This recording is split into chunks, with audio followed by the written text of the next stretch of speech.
Matthieu 19, 14, Jésus dit « Laissez les enfants venir à moi, ne les empêchez pas.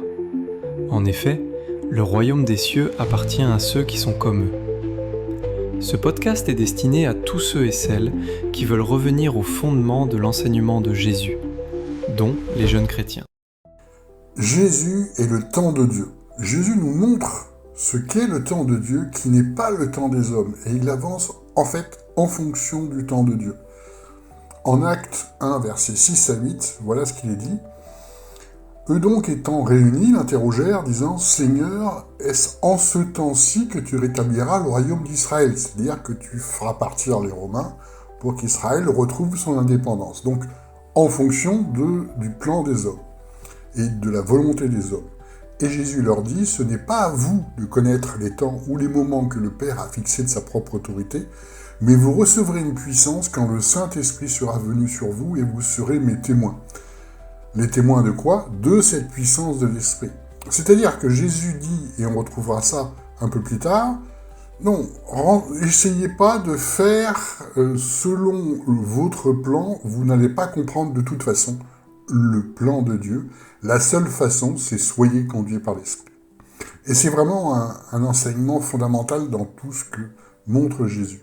En fait, Jésus agit dans un temps de Dieu qui est en fait très différent du nôtre. Par exemple, 2 Pierre 3, versets 8 à 10, « Mais il est une chose que vous ne devez pas oublier, donc Pierre, l'apôtre Pierre, dans le Nouveau Testament, bien-aimé, c'est que devant le Seigneur, un jour est comme 1000 ans, et 1000 ans comme un jour. » Là, il reprend ce qui est marqué dans le psaume 90, 4. Le Seigneur n'est pas en retard pour l'exécution de cette promesse, on passe, mais le jour du Seigneur viendra comme un voleur. C'est-à-dire que le plan de Dieu va vous surprendre dans tous les cas de figure.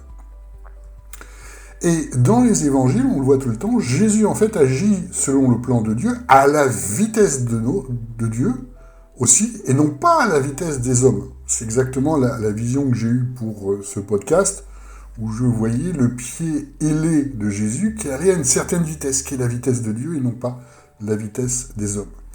On va prendre un exemple concret dans les évangiles, Jean 11, versets 1 à 11. Il y avait un homme malade, c'était Lazare de Béthanie. Donc, on passe. Les sœurs envoyèrent dire à Jésus, « Seigneur, celui que tu aimes est malade. » À cette nouvelle, Jésus dit, « Cette maladie n'aboutira pas à la mort, mais elle servira à la gloire de Dieu, afin qu'à travers elle, la gloire du Fils de Dieu soit révélée. » C'est-à-dire que, alors que Jésus est interpellé sur le fait que Lazare est très malade et risque de mourir, il voit tout de suite le plan de Dieu. À travers cette maladie, Dieu va se manifester. Donc une autre dimension, un autre temps par rapport à ça. Et le texte continue.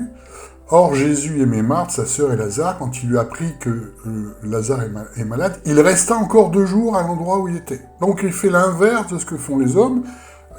Un proche est malade, tu te précipites, et lui se précipite pas du tout. Il reste 2 jours. Là aussi, c'est le temps de Dieu et non pas le temps des hommes. Puis il dit aux disciples, retournons en Judée. Et les disciples étaient très étonnés, ils lui dirent, Maître, les Juifs cherchaient à te lapider et tu retournes là-bas. Donc, pareil, les hommes disent, ah bah c'est dangereux, faut pas y aller. Et Jésus fait l'inverse, on y va, quand même. Et voilà ce que répondit Jésus, n'y a-t-il pas 12 heures de jour ? Si quelqu'un marche pendant le jour, il ne trébuche pas parce qu'il voit la lumière de ce monde. Mais si quelqu'un marche pendant la nuit, il trébuche parce que la lumière n'est pas en lui. Après ces paroles, il leur dit, notre ami Lazare s'est endormi, mais je vais aller le réveiller. Donc, ce que nous montre Jésus, c'est que marcher sans trébucher, donc en fait éviter les obstacles qu'on a tous, c'est en fait marcher à la vitesse de Dieu. Ça n'a rien à voir. Donc éclairé par la lumière, selon le plan de Dieu. Tandis que quand on marche à la vitesse des hommes, on passe son temps à trébucher, à se tromper, à se planter, à avoir des échecs. Je vous donne un exemple concret. Pendant 15 ans, moi j'étais entrepreneur dans l'innovation. Alors, pourquoi j'étais entrepreneur en innovation ? Parce que je me sentais vraiment attiré vers ça. Mais l'innovation, c'est quelque chose d'extrêmement dangereux au niveau financier. Il y a très peu qui gagnent de l'argent. Et j'ai passé beaucoup de temps à me planter, à me tromper, à faire des erreurs, etc., etc. Après, tout le monde dans le domaine de l'innovation en fait également, c'est classique. Mais j'ai fait un métier où j'ai passé beaucoup de temps à très souvent trébucher, me tromper. Alors parfois ça marchait pas. Mais ce que je ne savais pas, c'est que ce côté entrepreneur dans l'innovation, dans le marketing internet, en fait, me servirait pour Dieu. Parce qu'au jour d'aujourd'hui, tout passe par internet, et j'utilise les talents que j'ai travaillés pendant des années. Mais pendant que j'étais dans cette période-là, je marchais comme les hommes, et je passais beaucoup de temps à trébucher, parce que je marchais selon la vision des hommes, et non pas selon le plan de Dieu. Mais au final, c'était le plan de Dieu. Même chose, à un moment donné, j'ai fait de la formation dans ce milieu-là, puisque j'étais pionnier dans le domaine. Donc je suis allé à Paris, j'ai fait des formations dans les masters, et c'est comme ça que j'ai découvert aussi un talent pour la formation, pour la pédagogie, que j'ignorais. Et ceux qui étaient là-bas, au centre de formation, ont dit « on voit que tu es fait pour ça ». Moi, j'ignorais ça.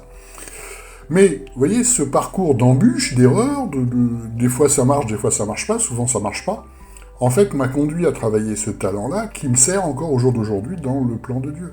Donc dans cet exemple-là, je suis passé dans un système où je marche comme les hommes, souvent je trébuche, j'essaye, j'imagine, je trébuche, je fais un plan qui marche, souvent qui marche pas, au plan de Dieu qui est tout à fait différent. Où en fait j'ai utilisé tout ce parcours-là.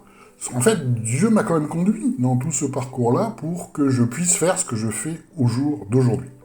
Jean 13, versets 6 à 7, il arriva vers Simon-Pierre qui lui dit « Toi, Seigneur, tu me laves les pieds ?» Et Jésus lui répondit « Ce que je fais, tu ne le sais pas maintenant, mais tu le comprendras par la suite. » C'est-à-dire que Jésus est toujours dans un autre temps. C'est-à-dire, bon, tu comprends pas pourquoi là je te lave les pieds, mais c'est un message que tu comprendras beaucoup plus tard. Et surtout, c'est un message que nous, on peut comprendre en lisant cette histoire, selon le temps de Dieu. Alors, selon le temps des hommes, Pierre a dit, mais non, hors de question que tu me laves les pieds, les esclaves lavent les pieds des maîtres, t'es pas mon esclave, et pourtant, c'était un enseignement de Jésus. Jésus marche à la vitesse de Dieu. En Jean 16, versets 12 à 13, il dit « J'ai encore beaucoup de choses à vous dire, mais vous ne pouvez pas les porter maintenant. Mais quand celui-là sera venu, l'Esprit de vérité, il vous conduira dans toute la vérité, car il ne parlera pas de son chef, mais il vous dira tout ce qu'il a entendu, et il vous annoncera les choses à venir. » Vous voyez, c'est la même structure que tout à l'heure. Vous n'êtes pas prêt pour le plan de Dieu. La seule solution, c'est marcher par l'Esprit qui, lui, va vous guider dans le plan de Dieu. C'est ça le plus important. C'est en fait un des messages les plus importants des évangiles. Et j'ai encore beaucoup de choses à vous dire, mais vous ne pouvez pas les porter maintenant. C'est aussi un modèle de l'accompagnement. L'accompagnement, on n'est pas là juste pour dire des choses. On est là pour passer le message qu'il faut au moment où il faut. Et régulièrement, je m'aperçois de situations où j'ai des visions, où Dieu me montre, etc. En fait, je sais des choses, mais que la personne n'est pas prête à l'entendre, donc il faut que je l'accompagne. Il ne s'agit pas de dire des choses auxquelles il n'est pas prêt. Comme Jésus dit, voilà, vous n'êtes pas prêt, ça sera dans le temps de Dieu, et non pas selon le temps des hommes. L'accompagnement se fait non pas comme les hommes selon le temps des hommes, mais selon le temps de Dieu, selon l'Esprit. Puisque le message de Jésus, c'est véritablement, il n'y a que par l'Esprit que vous rentrerez dans le plan de Dieu. Et nous, notre quotidien, c'est pareil.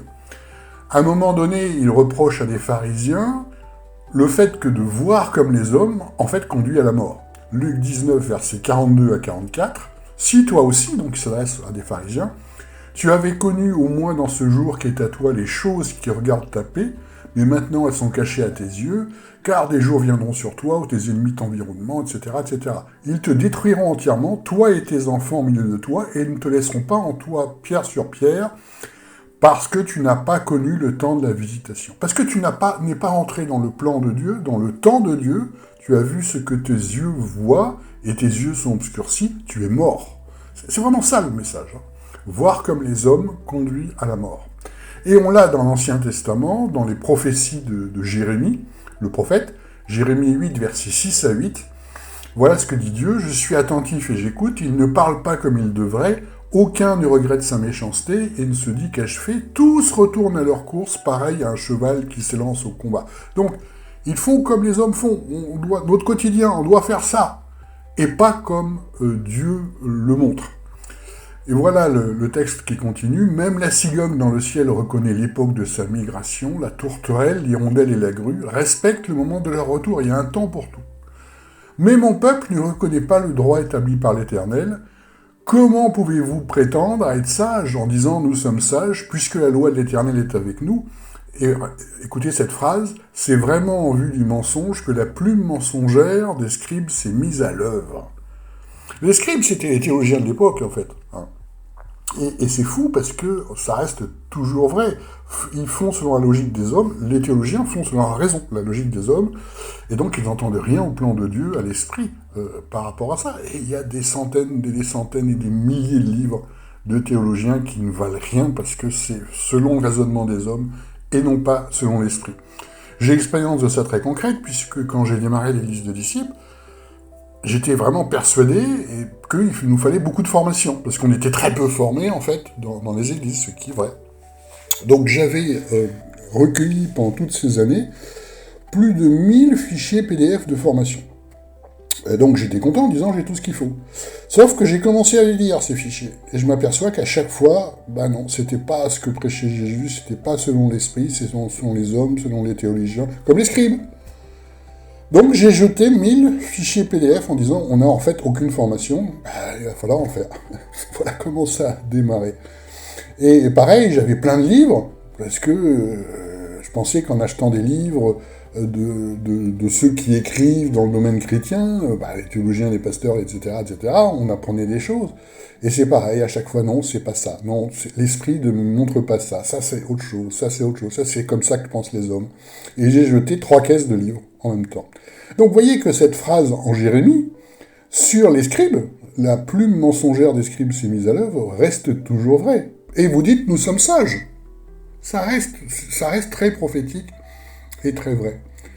On va prendre un exemple concret sur le temps des hommes et le temps de Dieu. J'étais dans 2 ans dans une église où il prêchait à 11h. Donc avant, il y avait les chants, vous connaissez tout ça, puis à 11h précises, il y a la prédication. Et à 11h précises, il y avait une diapositive qui disait « Dieu parle ».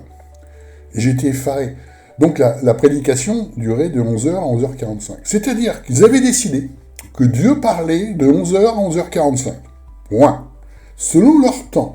Évidemment, jamais Dieu a parlé pendant la prédication, parce qu'il voulait enfermer Dieu dans une petite boîte. Mais c'est ça le dimanche matin. C'est vraiment un temps des hommes, selon leur temps. On doit louer de 10h à 11h. Point. Et c'est fou. Et c'est fou parce que ça n'a rien à voir avec le temps de Dieu, et ça n'a rien à voir avec Dieu et avec l'esprit, mais ça a à voir avec les hommes. Et je me souviens d'un pasteur dont je vous ai déjà parlé, qui fait tout par sa raison, enfin, c'est pas le seul, hein, mais celui-là, j'écoute ses enseignements, et à un moment, il disait dans une de ses vidéos, « Oh là là, vu l'âge que j'ai, si je veux faire tout ce que je dois faire, il faut que je commence vite et que je me dépêche. » Ah bon? Ça n'a rien à voir avec le plan de Dieu, ça a à voir avec le plan des hommes. Si je veux faire tout ce que je dois faire, tout ce que je veux faire, selon ton plan, ça marche pas. Donc, ce que Jésus nous montre, véritablement, c'est que agir selon le temps des hommes, ça conduit à la mort. Nous devons agir selon le temps de Dieu. Luc 12, versets 54 à 56, « Or il disait aux foules, quand vous voyez un nuage se lever à l'Occident, vous dites aussitôt, la pluie vient, et cela arrive ainsi. Et quand vous voyez souffler le vent du midi, vous dites, il fera chaud, et cela arrive. Hypocrite, vous savez discerner l'aspect du terre et du ciel, mais comment ne discernez-vous pas ces temps-ci? Voilà, vous ne voyez pas le temps de Dieu. Le temps de Dieu a changé, puisque c'est la nouvelle alliance. Et par contre, vous voyez comme les hommes. Et ce même pasteur, ce qui est intéressant, c'est que la façon dont il prêche, parce que je sais qu'il n'a aucune inspiration, c'est évident, et je le connais suffisamment pour en être certain, et il fait ses messages en fonction de ce qui lui le touche, c'est-à-dire ce qui se passe à la télé, quoi. Là, récemment, il vient de faire une prédication sur la discothèque qui a brûlé en Suisse avec tous les morts. Je dis, qu'est-ce qu'il a à dire là-dessus, bon sang? Et donc j'écoute la prédication et il dit, alors, qu'est-ce que la Bible dit de la responsabilité? Oui, mais ça n'a aucun rapport, c'est juste parce que il a vu ça à la télé. Mais beaucoup font ça, hein. L'aspiration, c'est la télé. Il voit ça à la télé, il va dire, je vais faire un truc dessus, Puis ça fera du monde, parce que les gens s'intéressent en ce moment à l'actualité de cette discothèque qui a brûlé avec tous ces morts, et je veux faire des vues, mais c'est vraiment rien à voir avec le plan de Dieu. Alors, je donne un autre exemple. Tout de suite, quand j'écoutais ça, je me dis, si t'as envie. En ce moment, dans l'actualité, on a Trump qui veut gagner l'Alaska ou envahir ou je sais pas quoi. Dans ce cas-là, fait une prédication. Qu'est-ce que la Bible nous parle des territoires ? C'est n'importe quoi. C'est vraiment des prédications pour intéresser les hommes, sauf que ça n'a rien à voir avec l'esprit. C'est sûr que ça fera des vues, parce que tout le monde s'intéresse aux actualités. C'est la même chose que ce que dit Jésus à la foule. Vous savez regarder ce que voient les hommes, le ciel, tout ce qui bouge, tout ce qui se voit, mais vous ne regardez pas le plan de Dieu selon le temps de Dieu. En 1 Corinthiens 4, versets 1 à 5. Effectivement, à l'église de Corinthe, Paul était très critiqué, parce que l'église de Corinthe, il y avait beaucoup d'esprits, entre guillemets, qui n'étaient pas de l'esprit de Dieu, donc c'était très agité. Et voilà ce qu'il dit, effectivement, cette église de Corinthe, « Car je ne me sens coupable de rien, parce que c'est pas par cela que je suis justifié, celui qui me juge, c'est le Seigneur. C'est pourquoi ne jugez rien avant le temps, jusqu'à que le Seigneur vienne, qui mettra en lumière les choses cachées dans les ténèbres et qui manifestera les desseins des cœurs, et alors la louange sera donnée à chacun de la part de Dieu. » Donc, ne jugez pas selon les hommes, attendez le jugement de Dieu. Donc s'il dit ça, c'est qu'il le jugeait. En fait, il critiquait tout le temps Paul, bien sûr. C'était pas le bon esprit, c'était pas la chair, par rapport à ça. Mais remarquez la différence, parce que dans la Nouvelle Jérusalem, les personnes qui vont dans la Nouvelle Jérusalem sont censées juger les nations. Et là, il dit à toute une église, arrêtez de juger par la chair. Donc il n'y a à peu près aucune chance qu'ils soient suffisamment transformés par l'esprit pour aller dans la Nouvelle Jérusalem juger les nations, parce que déjà sur terre, ils passent leur temps à juger selon les hommes. Vous voyez l'énorme différence de faire selon les hommes et selon Dieu. En 2 Corinthiens 4, versets 17 à 18, « Car notre légère affliction du temps présent produit pour nous le poids éternel d'une gloire infiniment excellente. » Alors ça c'est fou, parce que la légère affliction dont il parle, c'est toutes les fois où il a été dans la faim, toutes les fois où il a été dans la misère, toutes les fois où il a été fouetté, toutes les fois où il a été emprisonné. Il parle d'une légère affliction. Parce que dans le temps de Dieu, dans le plan de Dieu, ce n'est rien, c'est juste une vapeur, comme le dit un autre texte. Tandis que la gloire de Dieu, l'éternité, la Nouvelle Jérusalem, c'est une autre dimension. Voilà ce qu'il nous dit. « Parce que nous ne regardons pas aux choses visibles, mais aux invisibles, car les choses visibles sont pour un temps, mais les invisibles sont éternelles. Ne regardez pas comme les hommes, mais comme Dieu. » Et j'étais très frappé quand j'ai démarré l'église de disciples par les personnes que j'accompagnais, qui étaient avec moi, leur comportement semblait bon. Et puis, j'en ai accompagné un, par exemple, il faisait des courses, je sais pas quoi, et il a commencé à discuter avec un copain, et je m'aperçois que son langage a complètement changé. Il était devenu extrêmement grossier. Et en fait, il redevenait normal, quoi. Et c'est là que j'ai compris, j'étais choqué, que en fait, avec moi, il se comportait comme une église. Il faisait semblant. Mais j'en ai eu plein d'autres qui faisaient la même chose. Il y en a un qui m'a dit, mais attends, moi j'ai le droit de dire ce que je veux, je suis pas en église. Donc, il me montrait bien que c'était évident pour lui que pendant 2 heures, il faut faire semblant. Et ils font tous ça. Pendant 2 heures, il faut sourire les uns les autres. Pendant 2 heures, il faut sembler religieux. Pendant 2 heures, il faut faire amen, amen, amen. Alors qu'ils en ont en fait pas grand-chose à faire. Mais pendant 2 heures, il faut faire semblant. Selon le temps des hommes, parce que ça dure que 2 heures. Vous voyez cette folie-là? Voilà pourquoi Paul nous dit « Nous regardons point aux choses visibles et aux invisibles. Mais aux invisibles, car les choses visibles sont pour un temps, mais les invisibles sont éternels. » Dans le système des églises, les choses visibles pendant 2 heures. Pendant 2 heures, tu dois paraître pieux. Et peu importe si t'as jamais été touché par l'esprit. Vous voyez cette folie-là. Galates 4, versets 3 à 7, toujours Paul, « Nous aussi de même, lorsque nous étions enfants, nous étions sous l'esclavage des éléments du monde, mais lorsque les temps ont été accomplis, Dieu a envoyé son Fils, etc., etc. » En sorte que, maintenant vous êtes fils, Dieu a envoyé dans vos cœurs l'esprit de son Fils. Remarquez que les enseignements de Paul, c'est jamais juste la crucifixion. Jésus sur la croix, c'est tout de suite après l'esprit. Et les enseignements de Jésus, c'est très souvent l'esprit. On va voir, parce qu'il y a contraste avec ce que disent les hommes. Lorsque nous étions enfants, nous étions sous l'esclavage des éléments du monde. Donc, c'est le même message. Aujourd'hui, nous ne sommes plus influencés par ce qui se passe dans le monde, comme cette actualité, comme je donnais l'exemple, comme il faut être pieux de 10h à midi le dimanche matin. Tout ça, c'est des éléments du monde qui n'ont pas la moindre valeur par rapport à Dieu. Parce que aujourd'hui, nous avons dans nos cœurs l'esprit. Galates 4, versets 8 à 11, ça continue en fait. Mais tandis qu'autrefois, ne connaissant pas Dieu, vous serviez ceux qui de leur nature ne sont pas des dieux, maintenant que vous avez connu des dieux, ou plutôt que vous avez été connus de Dieu, comment retournerez-vous encore à ces faibles et pauvres éléments auxquels vous voulez être asservis encore de nouveau ? Vous observez les jours et les mois et les temps et les années, je crains pour vous que je n'ai travaillé en vain à votre égard. Donc il est navré de voir que ceux qui étaient dans l'église de Galate, en fait, s'occupaient tellement des choses du monde, hein, les jours, le mois. Et vous avez ça tout le temps. Combien d'églises sur Internet fêtent la nuit de la traversée ? Comme s'il se passait quelque chose par rapport à Dieu entre le 31 à minuit et le 1er. Il ne se passait rien. C'est le même temps par rapport à Dieu. Mais pour eux, c'est extraordinaire. Ça change tout, comme les hommes, et pas comme Dieu. Hébreux 2, versets 5 à 8. Car ce n'est pas à des anges qu'il a soumis le monde, donc Paul explique Jésus à des juifs qui connaissaient la puissance des anges, mais pas celle de Jésus. Voilà la phrase. Qu'est-ce que l'homme pour que tu te souviennes de lui, ou le fils de l'homme pour que tu te prennes garde à lui ?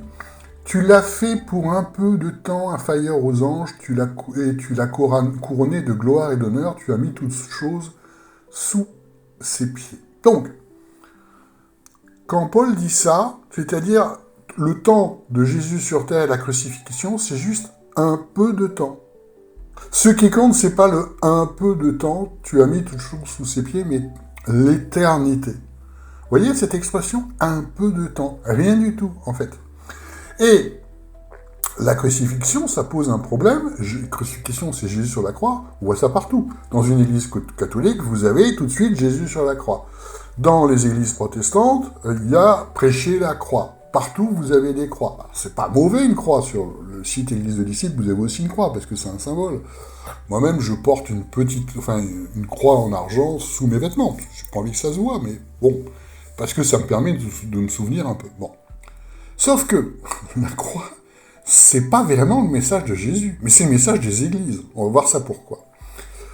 J'ai pris un petit texte comme ça sur Internet, sur la prédication de la croix. La croix, c'est la vérité centrale des Écritures. La croix, c'est l'histoire de Jésus-Christ qui est décédé pour nos péchés.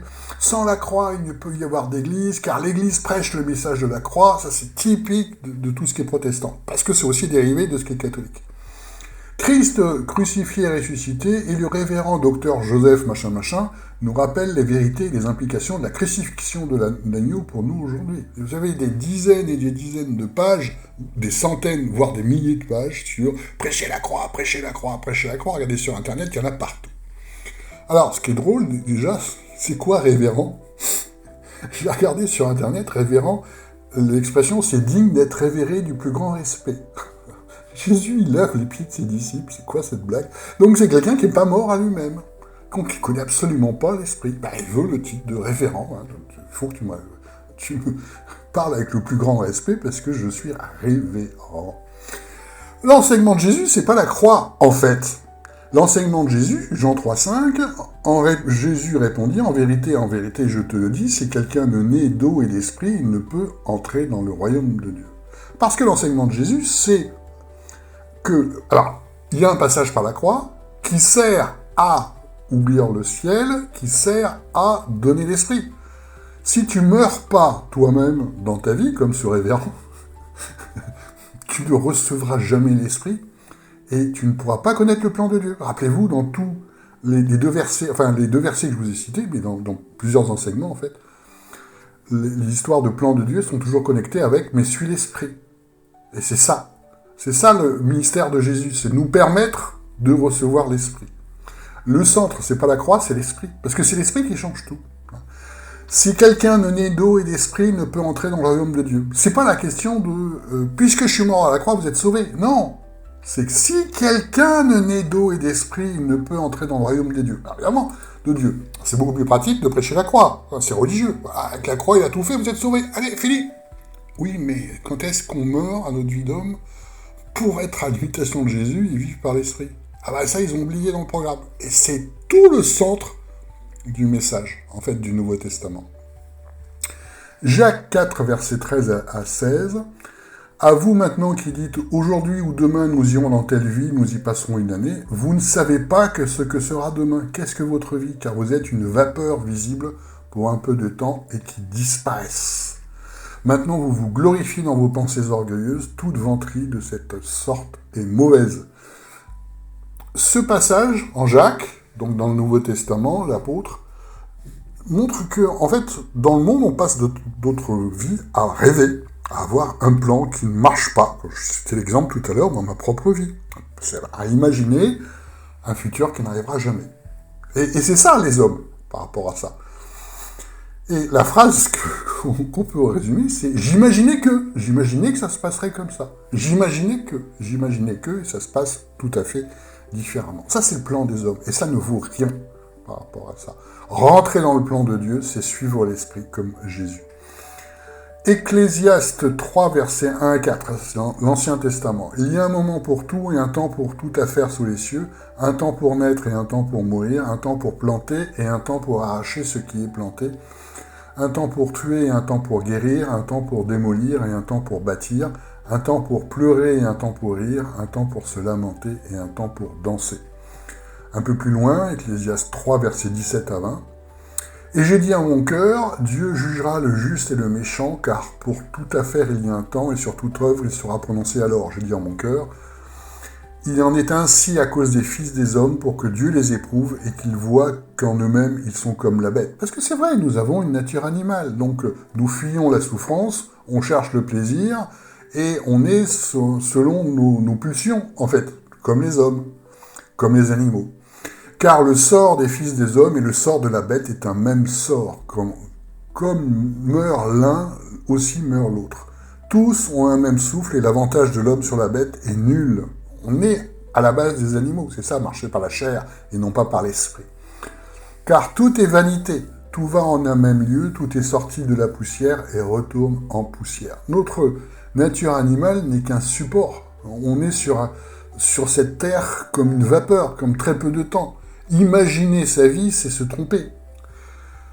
La seule chose que nous pouvons faire est faire comme Jésus, c'est-à-dire mourir à cette vie humaine pour marcher par l'esprit, pour entrer dans le plan de Dieu.